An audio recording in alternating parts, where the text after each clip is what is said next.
ఎవరైతే ఇందులో పార్టిసిపేట్ చేయలేదో కులగన్న సర్వేలో రాలేదో వారందరూ కూడా అవకాశం ఇచ్చారు. ఇక దీని మీద అపోజిషన్ కూడా మాట్లాడే రైట్ లేదు. ఎందుకంటే తప్పు జరిగిందా లేదా అనేది కాదు, కానీ మీ అపోహలు ఉన్నాయి కాబట్టి దాన్ని కూడా మేము పూర్తి చేస్తామని రాష్ట్ర ప్రభుత్వం ఆలోచన చేయడం సరి అయిన నిర్ణయం.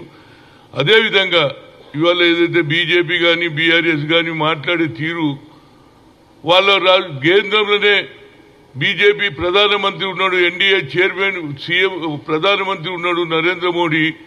మరి దీనికి అనుకూలంగా ఇక్కడ ఉన్నటువంటి మంత్రులు కానీ పార్లమెంట్ మెంబర్స్ కానీ ఎందుకు అడుగుతలేరు?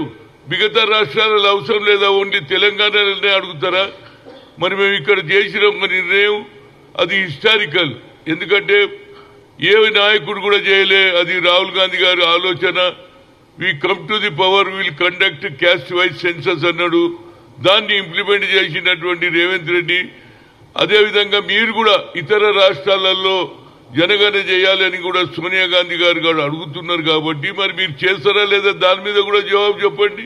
ఎంతసేపటికి కాంగ్రెస్ ను ఏ విధంగా ఇబ్బంది పెట్టాలని ఆలోచన చేస్తున్నారు. మీరు గతంలో 10 ఏళ్లలో మీరు ఏమేమి తప్పులు చేసిరో దాన్ని సరిదిద్దుకోవాలి తప్పితే ఒక ఆమె అంటది రాహుల్ గాంధీ వచ్చేటోడు ఉండే భయపడి రాలేదు, 6 డిక్లరేషన్ అంటాడు. ఇంకో నాయకుడు ఏమంటాడంటే ఏది ఢిల్లీలో జరిగినటువంటి కేజ్రీవాల్ అండ్ బీజేపీ ఇది కుమ్మక్కయిండ్రు, దీనికి కారణం ఓన్లీ బీజేపీని గెలిపించడానికి రాహుల్ గాంధీ అంటాడు. ఏమన్యాయం అండి ఇది. ఇది ఇది మంచి పద్ధతి కాదు.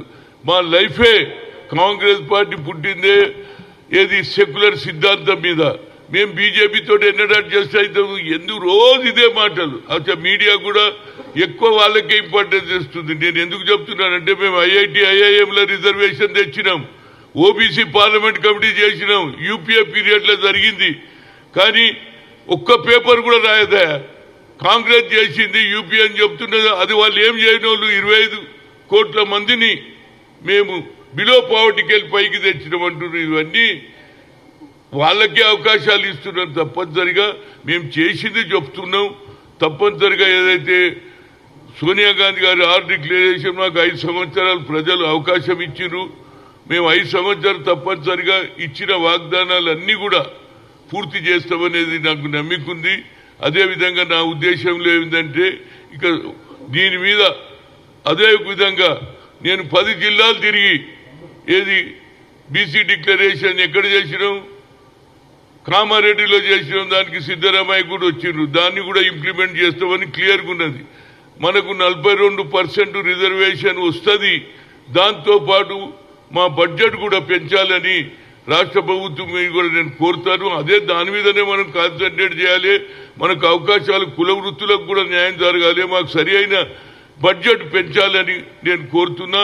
రేపు ఏదో మన దీని మీద ఏది కులగన్న ఏ విధంగా జరిగింది అనే దాని మీద డెమాన్స్ట్రేషన్ ఉంది. రేపు దాంట్లో పాల్గొంటాను. దాంట్లో ఏదైనా లోతుపాతులు ఉంటే అపోజిషన్కు అడ్వాంటేజ్ ఉంది, మీరు అడగండి, మేము కూడా అడుగుతాం. కానీ ఈ 16 నుంచి 28 వరకు జరుగుతుంది. దాంట్లో అందరు పార్టిసిపేట్ చేయాలంటున్నాను.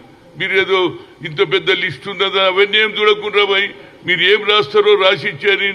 కులం ఏంది, కురుమోలు ఉంటే కురుమోలు, యాదవులు ఉంటే యాదవులు, మున్నూరోళ్ళు ఉంటే మున్నూరోళ్ళు, గౌడ్ అంటే రాయండి, ఇల్లు పేరు రాయి, ఇంటి నంబర్ ఇవ్వండి, పేరు రాయండి, కుటుంబ సభ్యులు రాయండి. ఇక మిగతా ఏమైనా ఉంటే దాన్ని ఇడిచేయండి. ఇక దాని గురించి మీరు ఆలోచన చేయకూడదు. నీ కొడుకేడు ఉన్నాడు, ఎప్పుడు ఎంత పంపి, ఇవన్నీ ఎందుకు? నా ఉద్దేశంలో తప్పనిసరిగా మన కులము మన పరిస్థితి ఏంది, ఒడ్ల పని చేస్తావా కమ్మరి పని చేస్తావా, ఇది మీరు రాసి చేయండి అనేది నా ఉద్దేశం. ఎందుకంటే ఇంత పెద్ద లిస్టు ఉన్నదని కొందరు సరే, కొందరేమో అరే ఇది అయ్యేది కాదు పోయేది కాదు అన్నట్టు కూడా మరి పొలిటికల్ నాయకులు కూడా మరి మీరు చెప్పినారా బాబు కులంగా తిరిగి చేసుకోమని చెప్పినరా మీరు? అదే బీఆర్ఎస్ని అడుగుతున్నా. మరి మీరు పెట్టినప్పుడు ఎంపీ చేసిండ్రు, మీరు సకల జనుల సర్వే చేసిరు కదా, దాన్ని ఎందుకు దాచిపెట్టిండ్రు? అంటే మీకు ఒక విధమైన దురుద్దేశం ఉంది. అరే ఈ జనాభా పెరిగితే మళ్ళీ వీళ్ళు రాజకీయంగా పెరుగుతారని మీరు ఆపిన్రు. అది క్లియర్ గా కనిపిస్తుంది. ఇప్పుడేమో బయట పెట్టి మేము పెట్టినాం ఆనాడు ఎందుకు లేదు? మీరు సర్కార్లో ఉండి కులగన చేసి ఆ కాయిదాలు కూడా దాచిపెట్టింది. ఇప్పుడు అన్ని కాయిదాలు బయటికి వెళ్తున్నాయి. నేను అడిగిన మన గతంలో ఉన్నదంటే రిపోర్ట్సే లేవన్నారు. ఆఫీసులో ఇప్పుడు అన్ని బయటకు వస్తున్నాయి.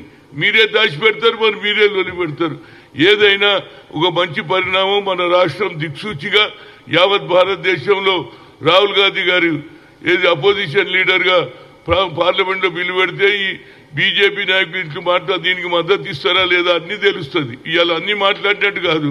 ఆనాడు కూడా ఏమన్నారు, సుప్రీంకోర్టు కొట్టేస్తే సోనియా గాంధీ దగ్గర పోతే బిల్లు పెట్టితే అందరు భయపడి పెట్టారు. ఎందుకంటే మా జనాభా ఎక్కువ, మా ఓట్లతోటే గెలుస్తారు కాబట్టి దానికి అందరూ ఒప్పుకున్నారు. దానివల్ల ఇవాళ వేల సంఖ్యలో ఇంజనీర్లు అవుతున్నారు, all India institute of medical సైన్స్లో డాక్టర్లు అవుతున్నారు.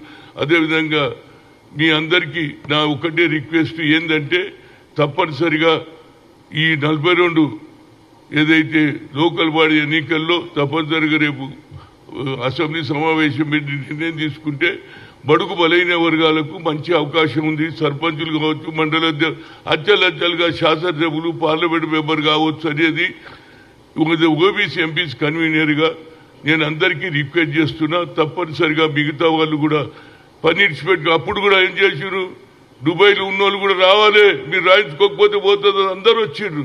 మరి ఆ లెక్క మీరు దాచిపెట్టిన ఎందుకనేది నేను అడుగుతున్నా. ఇవాళ అడుగుతున్నాను. మీరు ఆనాడు పెట్టి పంచాయతీ లేదు కదా, మీకు దురుద్దేశం ఉన్నది. ఇప్పుడు చేస్తుంది కాబట్టి దీన్ని ఎట్లన్నా అన్పాపులర్ చేయాలి అనేది అపోజిషన్ ఆలోచన. ఇప్పటికన్నా ఆలోచన మార్చుకోండి.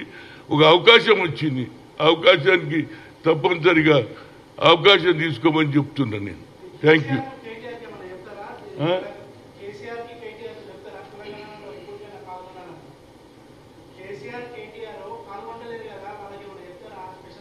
కేసీఆర్ దేంట్లో అసెంబ్లీలోనా?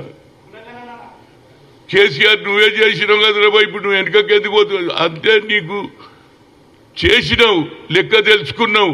ఇక దాని తర్వాత పోతే మాకు ఎందుకంటే వాళ్ళ సామాజిక న్యాయం చాలా తక్కువ ఉన్నది కాబట్టి, ఎక్కువ సంఖ్యలో బీసీలు ఉన్నారు కాబట్టి, అగ్రకులాల కంటే ఎక్కువ ఉన్నారు కాబట్టి ఆయన వెనుకపోతున్నది. ఇప్పటికన్నా ఆయన కూడా అప్పీల్ చేయమను. ఏది 16 నుంచి 28 జరిగేదాన్ని నేను ఆయనకు కూడా కోరుతున్నా.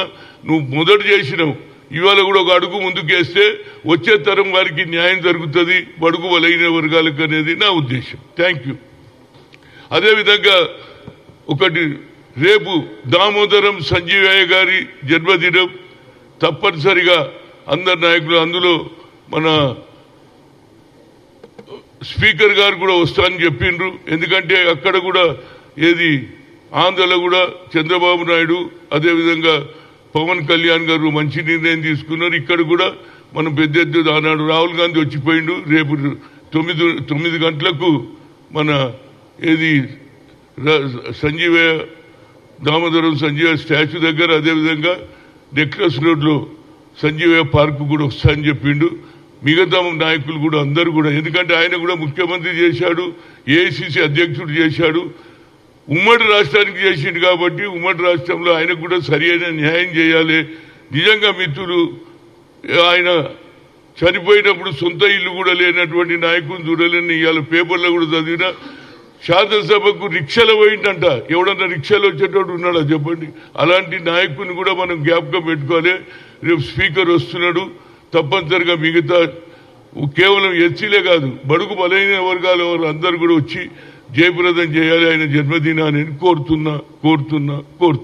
రైట్.